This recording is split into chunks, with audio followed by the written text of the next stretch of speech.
Good morning, everyone.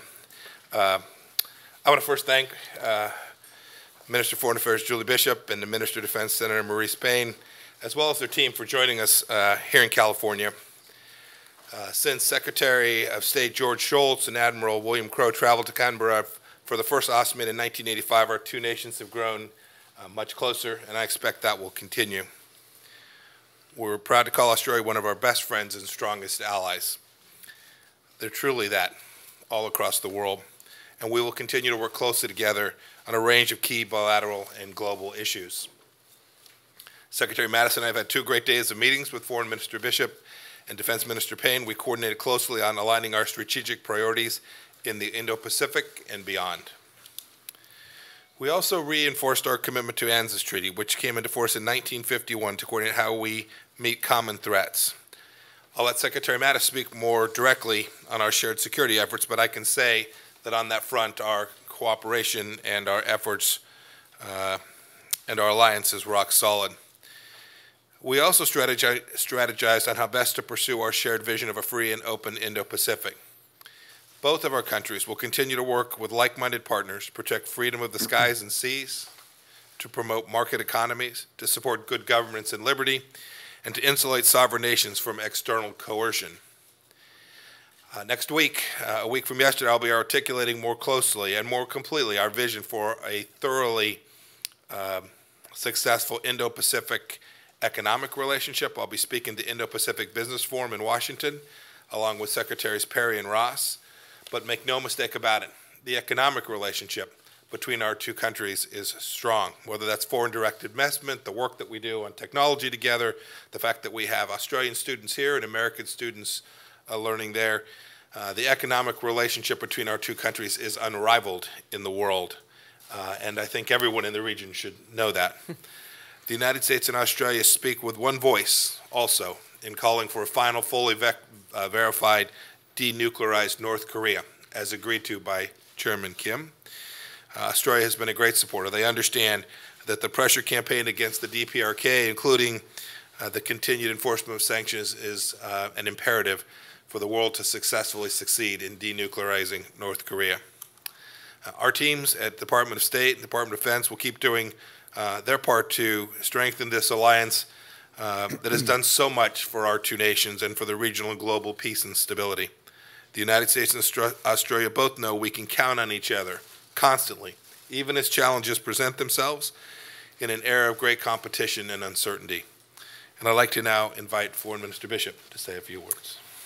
Thank you, Secretary Pompeo and Secretary Mattis, for hosting this AUSMIN meeting, our annual Australia-U.S. Ministerial Dialogue.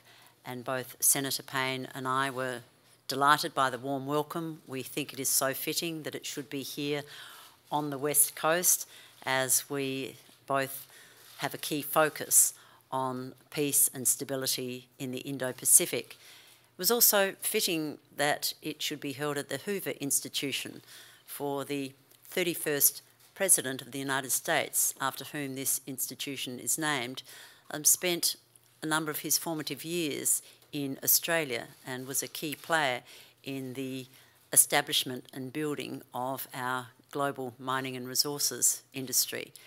And we're delighted to be here also because it was near here, 67 years ago, that Australia and the US signed the ANZUS Treaty.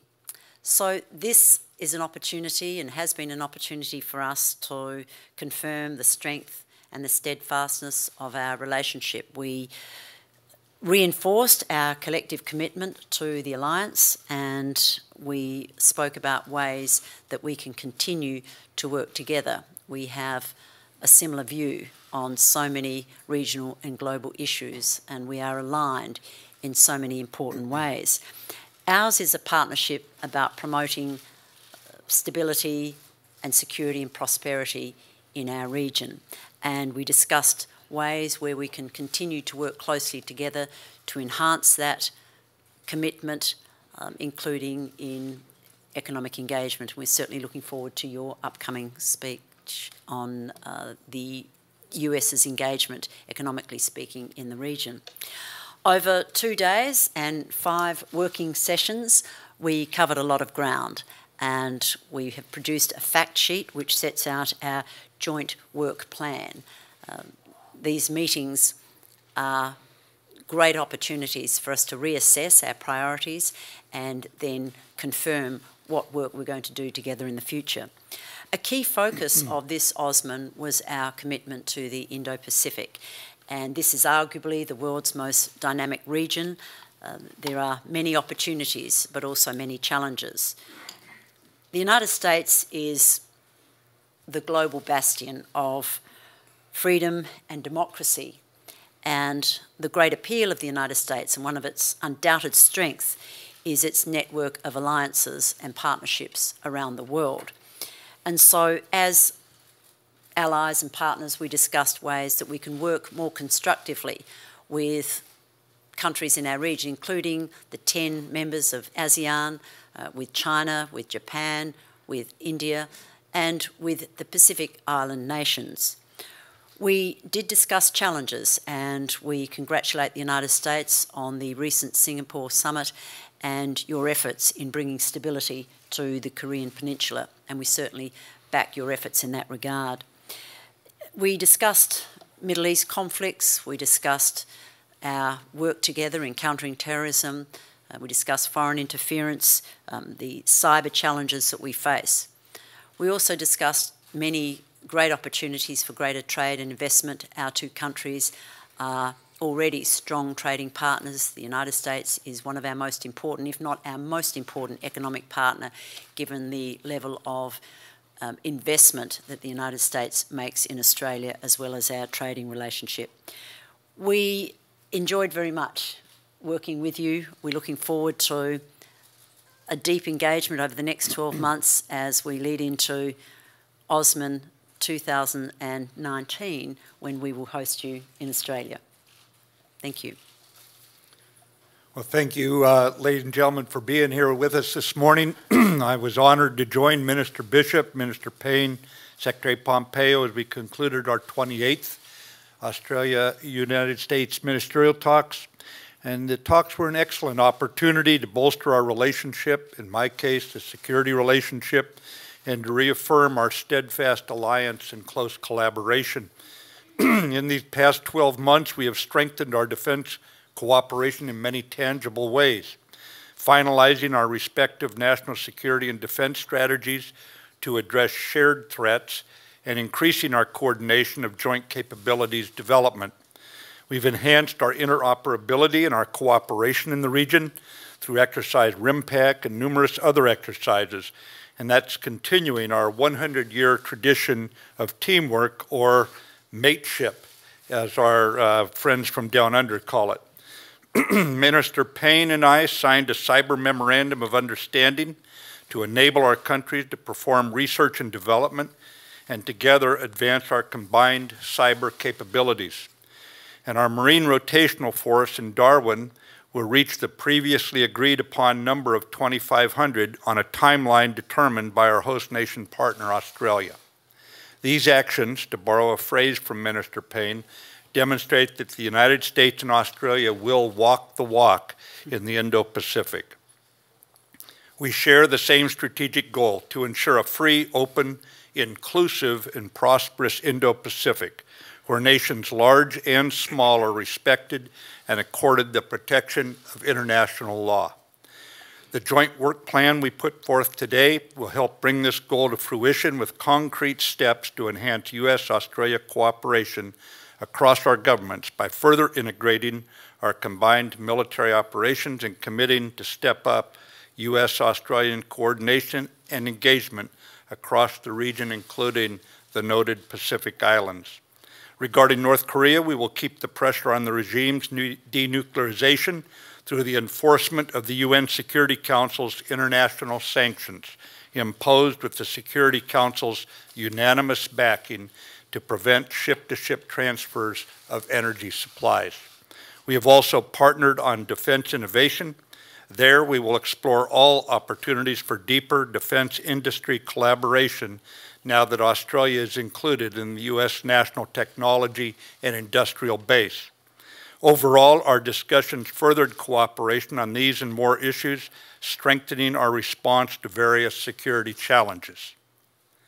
Ministers Bishop and Payne, thank you for your candor throughout our discussions and openness only possible between loyal and trusted allies. And Australia has been an unwavering friend, standing with us through thick and thin. And it was demonstrated by being the first ally on the ground beside us in Afghanistan following the 9/11 attack on America, an attack that cost 11 Australian citizens their lives during the hit on New York City. And we do not forget the families of your soldiers, fellow ministers. We don't forget the families of your soldiers who have fallen alongside us. I'm confident our enduring and unflappable mateship will continue to grow and flourish for another 100 years. Thank you. Minister Payne. Thank you very much, Jim, to Secretary Mattis and Secretary Pompeo. Thank you very much for hosting us here for AUSMIN 2018. I also want to thank our teams who have worked enormously hard to put this together. These things don't happen out of the clear blue sky, so the effort that has gone into that we very much appreciate. Fair to say we all feel very secure as well, so thank you very much for that support. I want to acknowledge both my friend Ambassador Joe Hockey and my friend Chargé James Caruso for their support for AUSMIN 2018 as well. This is my third AUSMIN, and it's particularly good to be here in Palo Alto. Jim, I can certainly understand why you loved it here so much, or why you do love it here so much, in fact. But importantly for us, and part of our discussion today, it's also a region that is synonymous with innovation, with collaboration, with US ingenuity and leadership. There's been a lot said in recent times about the history of the Australia-US defence relationship, 100 years of mateship, of the shared history and the shared sacrifice. But it's also the ability of our two nations to innovate and for the relationship to evolve that underpins its success. Whether indeed it was Monash's groundbreaking tactics 100 years ago at the Battle of Hamel when he led United States troops for the first time, or the joint development programs that we're undertaking today across so many fields, the Poseidon P8, the Triton, the Growler, just as examples. We continue to innovate and to collaborate to ensure that our alliance is relevant to, and most particularly ready for, today's challenges. Nowhere, in fact, as Secretary Mattis has mentioned, is the need for innovation more critical than in cyber, which continues to be a pervasive threat to our militaries and to our businesses. So we have signed an MOU today to deepen cybersecurity cooperation so that we're able to jointly develop the tools and the software that we need to both protect and defend against cyber threats. And just as the challenges continue to evolve, so does the Australia-US alliance.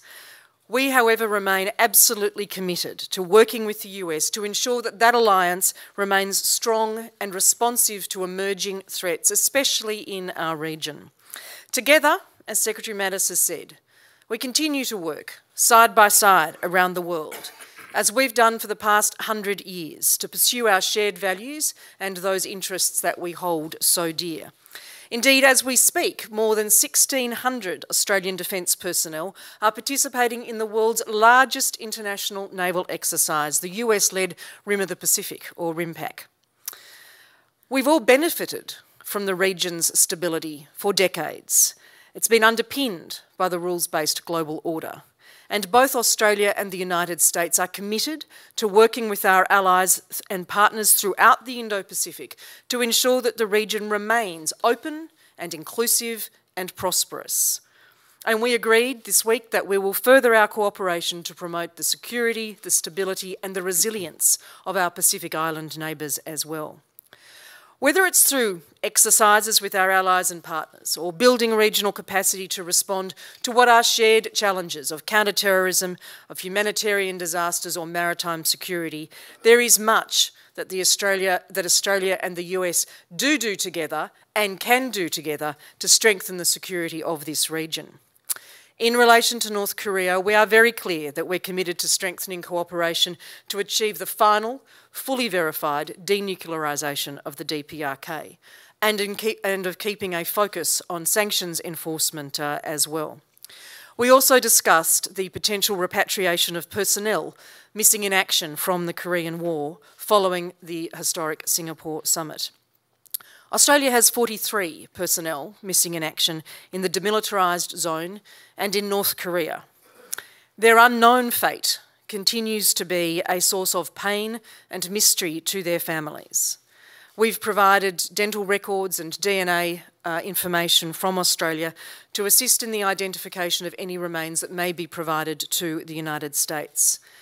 This remains a challenging process, but a very, very important one. I'm sure there are still hurdles to come in that process, but I do want to thank the United States particularly for their assistance. Not that we're necessarily into quoting each other back and forth, but the Secretary did say in our bilateral yesterday that this is a relationship that is never taken for granted, and it is a sentiment very deeply held by both sides. Let me again thank both Secretary Pompeo and Secretary Mattis for hosting us here today, and as Minister Bishop said, we look forward to seeing you in Australia for AUSMIN 2019. Thanks, ladies and gentlemen. I believe we'll start with Fox News, Claudia Cohen. Thank you very much. Thank you for your comments this morning. I have a question for Secretary Pompeo and a follow-up with Secretary Mattis, if I may. Secretary Pompeo, I know you're testifying on Capitol Hill tomorrow about the Helsinki summit. What is your understanding of the agreements that were made between President Trump and President Putin there? Have you met with the President to discuss those agreements? And have you seen any change in behavior by the Russians that warrant a second summit invitation in Washington? Do you think that's a good idea? And then Secretary Mattis, sir, have you been asked to prepare options for working with the Russians in Syria? And do you have any concerns about doing so? Thank you. Thanks for your question about the U.S.-Australia relationship. I appreciate that. Yes, look, I've spoken to the President about the meeting that he held with President Putin, and I was part of a larger discussion as well. I've spoken to to Foreign Minister Lavrov following that, and the President's been clear about some of the things that were agreed to. We're going to begin to put together a business council. There'll be places we'll start track 2 processes. There were many things that came from what I view as an incredibly important meeting between President Trump and President Putin, one that I think the world will have benefited from when history is written. I am looking forward to testifying tomorrow. We'll testify about a lot of things, including the relationship between the United States and Russia, but I think one of the things that gets lost is the determination that this administration has had in pushing back against Russian malign behavior around the world. It is unequaled in the history of the United States in terms of when there was a post-Cold War conflict between the United States and Russia, how firm this administration has been in pushing back against those threats. And I look forward to testifying about that tomorrow as well. Jim? Yeah, in regard to Syria, what we do with the Russian Federation is we deconflict our operations. We do not coordinate them. We deconflict them in time and in space to make certain along the deconfliction lines we are not creating hazardous conditions. But we will not be doing anything additional until the Secretary of State and the President have further figured out at what point we are going to start working alongside our allies with Russia in the future. That has not happened yet, and it would be premature for me to go into any more detail at this point because we're not doing any more than this. The next question goes to Ken Stewart from the Australian. Thank you. Secretary Pompeo, Minister Bishop has recently expressed concern about China's creeping strategic and economic influence in the South Pacific. I wonder what you think about this and how the US intends to respond to this. Are you concerned by this? And Secretary Mattis, a US Congressman, Joe Courtney, recently said he'd like to see Australia conduct a unilateral freedom of navigation operation in the South China Sea within 12 nautical miles. While respecting that that is Australia's decision, would you, as Defence Secretary, like to see Australia do such a thing? And finally, to Minister Bishop, the Australia-U.S. alliance is very strong today, but Donald Trump has proved to be a transactional president when it comes to some close allies. Are you confident that the alliance could withstand any buffeting from an unpredictable president? Boy, I feel compelled to answer your third one too, but I'm confident Foreign Minister Bishop can handle that. Let me speak to, we spent a lot of time over the course of the last 2 days talking about how to maintain a free and open Indo-Pacific. That threat emanates from lots of places. Certainly China poses concerns there. And we talked about all the various elements of power, economic, diplomatic. You talked about freedom of navigation. I'll let Secretaries Mattis and Secretary Bishop speak to that a little more directly. But I don't think anyone should underestimate the United States' continued commitment to this. We do it in different ways. We're a democratic society, so our power is projected in ways that are unique and different from the way that countries that aren't so free and democratic project their power. And I think the South Pacific, like most places in the world, understand the enormity of having an American ally, the enormity of having a country that consistently over decades projects the democratic values, the human dignity that comes with having an American partner is different from having partners that aren't quite that way. And I think over time that will ultimately prevail, not only in the South Pacific, but all across the world. I think the capacity of America as a partner to inspire and to create a place where we value our partners in a way that is continuous and noble is unique in history, and one that I think the world fully appreciates. Jim? Well, we're totally aligned, Australia and the United States, with what we want as an end state in the Pacific, and that is, of course, the free and the open Indo-Pacific, where nations large and small are treated with respect for their territorial integrity, for their sovereignty, their sovereign decisions.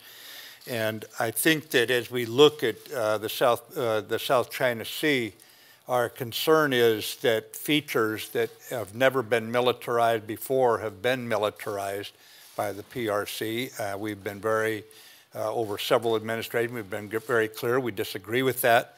But as far as freedom of navigation decisions by Australia, that's a sovereign decision by a sovereign state. And we coordinate, collaborate across the realm in terms of our military exercises, our military operations. And right now we'll just leave that decision with the people of Australia, which is exactly where it belongs. The relationship between the United States and Australia is long-standing, deep, enduring. And at this meeting we committed anew to working together in furtherance of our alliance and our objectives. We are committed to an open, prosperous, inclusive Indo-Pacific. We're committed to the rule of law and the international rules-based order that has underpinned stability and prosperity, relatively speaking, since the United States instigated that rules-based order over 70 years ago and continues to be the defender and guarantor. We have already established a very close working relationship with the Trump administration right from the outset. And as we've often said, the relationship is so deep and so enduring that changes in the White House and changes in the Lodge in Canberra don't dent the strength of that relationship. We have a very open and frank dialogue with the United States, with our counterparts, but also President Trump and Prime Minister Turnbull have established a very close working relationship. We don't always agree with the United States, and the United States doesn't always agree with us, but we are able to work through any differences in a very constructive and positive way, and we'll continue to do that. I want to take this opportunity to thank the United States for the commitment to working with us in relation to MH17 and holding Russia to account over its role in the downing of that Malaysian airline that killed 298 people, including 38 Australian citizens and residents. And that's just an example of how we rely on the United States and how we are grateful for the support that they give us in relation to a matter that is very dear and personal to the hearts of all Australians. So, from my perspective, and this is my 5th AUSMIN, from my perspective, the relationship is as deep and strong as it's ever been. And I'm certainly looking forward to working with Secretaries Pompeo and Mattis as we work through that fact sheet that I believe has been handed out that just gives you an indication of the breadth and depth and the diversity of the areas where we collaborate and cooperate, and will continue to do so. Next question goes to Alexandria Sage with Reuters. Thank you. Good morning. A few questions for multiple parties here. For Secretary Pompeo and Foreign Minister Bishop, there are reports that North Korea has already begun to dismantle its facilities at its Sohae test site. Could you confirm that? And what moves, further moves would you like to see, and how soon? Then for Secretary Mattis, if I may, the president's tweet on Iran suggested a possible military strike.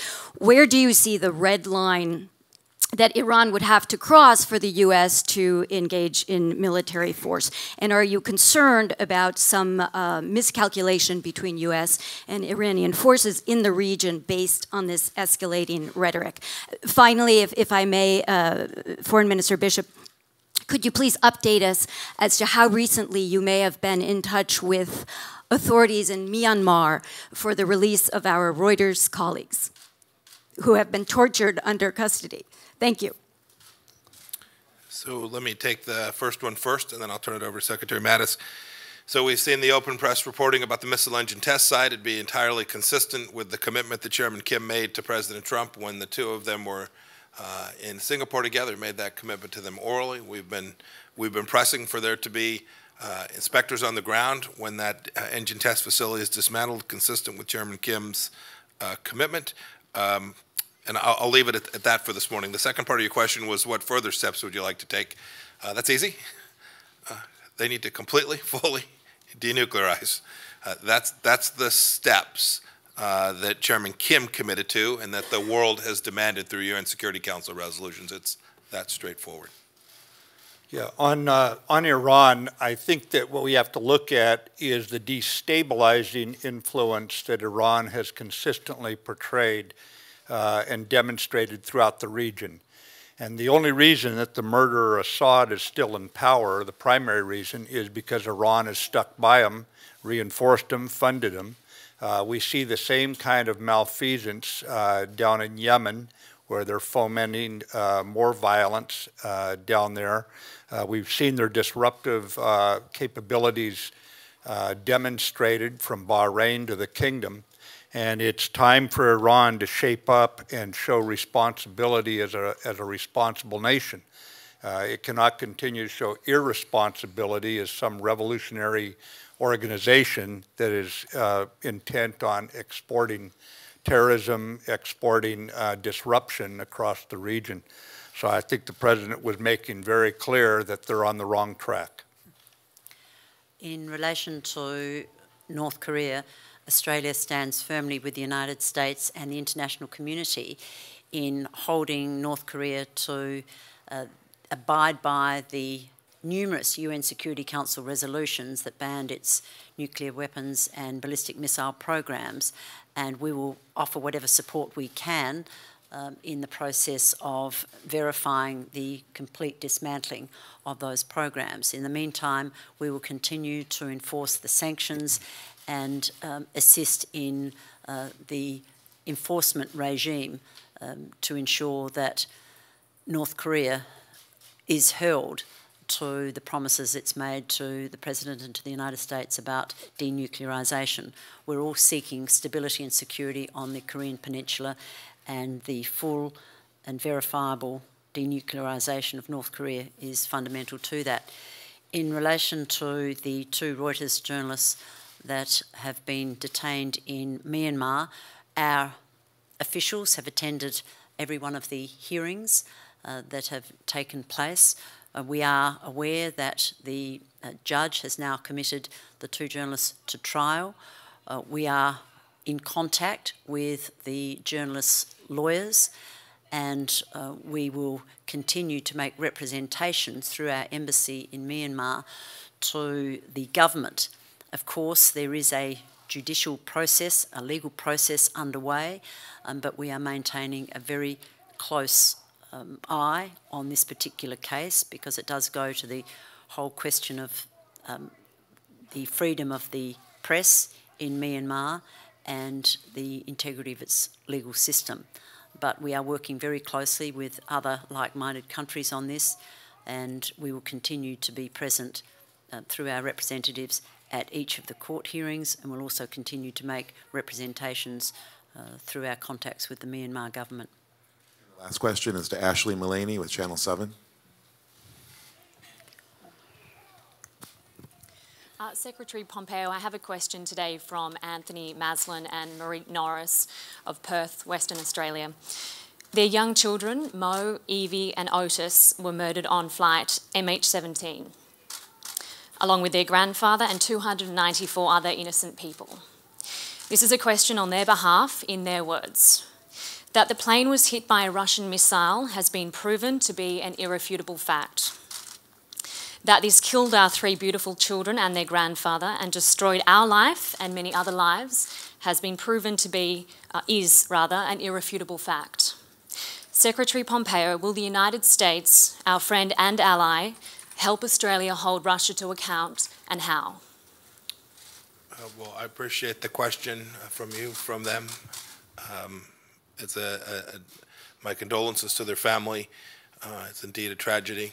The United States has already been a great partner for the Netherlands and for Australia in trying to identify who shot down this plane. We need the Russians to continue to be held accountable for that. We take this matter seriously, and we committed over these last 2 days, as we have for the last months, to continue to support every effort through the Joint Investigative Team to hold the perpetrators for this heinous activity accountable. You have America's support in that, and will continue to do so. Thank you very much. Thanks, Michael.